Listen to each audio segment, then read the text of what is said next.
What's up everyone? Welcome to this week's Technique Talk. Today I'm talking about something in mallet performance that I think is unfortunately not talked about enough.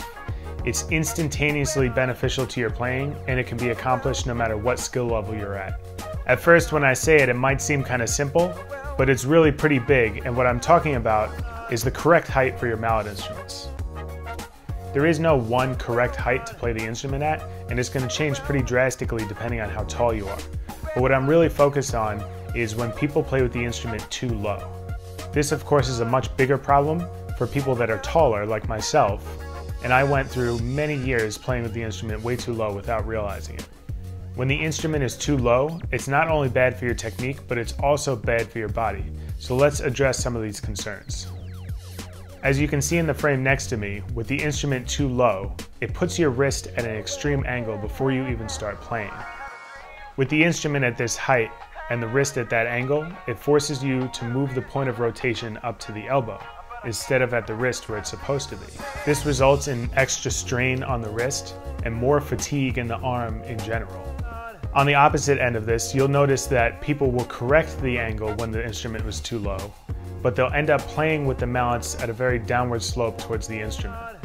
With this downward slope, it gives a very thin sound to the instrument, and it alters how you have to approach the stroke in order to play. Another thing you'll notice when the instrument is too low is that oftentimes you'll see players hunched over the instrument to compensate for that extra space. This creates the same strain on your wrist and arm as in the first example, but it adds on top of that by straining your back. All of these things are common when the instrument is too low, and it creates a long list of things that you don't want in your playing. Strain on your body, lack of note accuracy, altering the stroke, and a very thin sound. So the best part about this tip is that no matter what your skill level is, when you adjust the instrument to the right height, you will instantaneously notice that all of these areas are getting better.